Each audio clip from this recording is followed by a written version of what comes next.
Coach Jeff Schafer, our head girls coach, with tonight's victory over a very good St. Anthony team, has tied legendary boys coach Jim Maxton. Coach Maxton had 458 victories, and tonight is Coach Schafer's 458 victories. So congratulations, Coach Schafer. I know that's something he's been searching for. Great job, Coach Schafer. I would say we came out probably the worst we have all season. It's easy to look at the bad things that we did, but you try to find the positive things that we try to do from a basketball standpoint, and it's hard to find that tonight, right? Because offensively and defensively, we didn't get in a rhythm. I think we played pretty well about the first 2, 3, 4 minutes maybe, but after that, they dominated us through the first quarter, second quarter, third quarter, fourth quarter. We didn't play our basketball. They're not a big team, and I feel with Lucy and Nuxel inside that we could have opportunities to dominate. We know Lucy every night's going to get double and triple teamed, right? When she did, we didn't execute. And this is 3 games in a row for us that we can't shoot the ball very good from the field. Even 2 to 4 feet, we struggle. So we're going back to the drawing board. We're going to get up at 5:15 tomorrow morning. We're going to see what kind of character we got early in the morning and see what we're going to do to bounce back.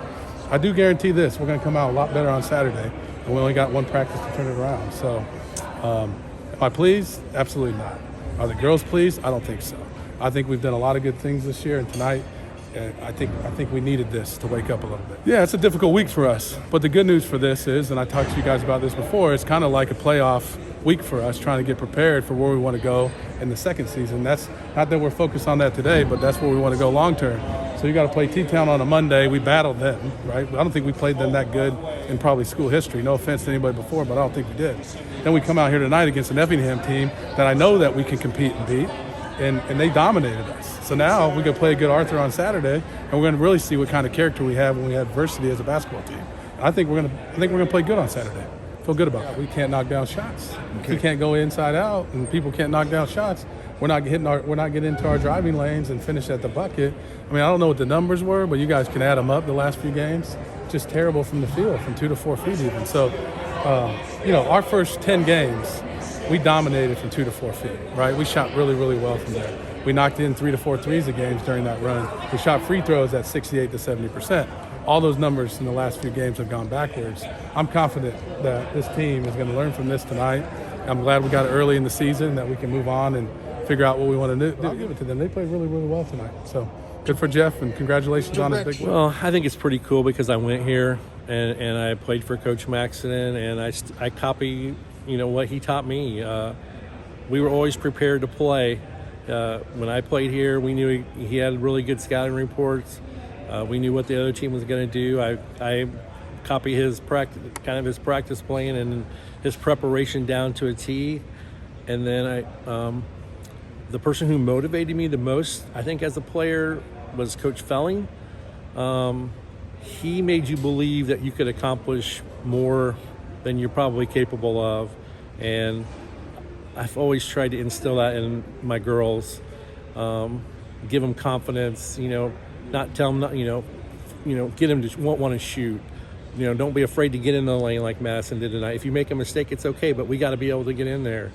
But just giving them the confidence to be successful too, I think goes a long, long, long way. And then to see how they respond, how hard they play all the time. Now that we're there, I can't say it's not important. It is pretty cool. And to do it with a girls' sport. When I first coached the first year, we only pulled out one side of the bleachers, and my girls complained, and I told them, get better. If more people will come, they'll have to pull out both sides of the bleachers, and we did. And now it's just carried over, and the seniors just continue to pass it down, and it's a really, really nice program that we built from top to bottom. I said thank you to the freshmen. Yeah, man, she came in there and played. She came in there and played very, very well for us, and kept us alive. We got in a little foul trouble there, but we played through it. When I got them back in, and they showed that they could play with fouls. But I thought our just ball movement against their zone was always willing to make the extra pass. Like, I know Ella had a couple shots. She just fired it right on to Bria, and Madison set up Bria really well too. We ran a couple plays for Bria. So she was on tonight, and just, when you got that hot hand, just get her the ball. but Madison did a great job of getting her the basketball as well. And I think all 4 of the guards made at least 1 3. So when you got 4 people out there that can do that, that makes it really hard to guard. We didn't know Marissa wasn't going to be here till this afternoon, so Marissa has to be crafty. So we were going to use Marissa as the skip passer and use Madison as the inside person. So she was ready to, because we thought she had a better chance to score inside against their bigs than Marissa would. So we had kind of practiced for that, and I thought Madison just I thought she did a great job of getting into the lane and then making really, she turned it over a couple of times, but you got to get in there and make that kind of stuff happen. And she got to the basket, kicked it out for threes, made a couple short jumpers, and can't ask for a whole lot more. And then she did a pretty good job of guarding Fearday when she had to guard her. I thought Avery, her decision making just keeps getting better all the time, and tonight was a little learning curve at some times. Didn't score it that well tonight, but and then some of the decisions when we were kind of holding the ball there, I was trying to get out of the first half up 12, so we kind of ran our stall with 2 minutes to go in the first half, just trying to get my starters to the second half with not in foul trouble, and then we forced it 2 times for no reason, but we held them off, and at least we can learn in that situation and win, and not have it cost us. I hate zone. I don't like letting those shooters get open and possibly burn you. We want to make them take a tough shot every time, and we ended up playing that. We started in a 1-3-1, but then as soon as the 2-3 looked better on an out-of-bounds play, it actually happened on an out-of-bounds play when we went to the 2-3, and then it looked like it bottled the Fearday girl up a little bit better, where she couldn't maneuver on the blocks as well.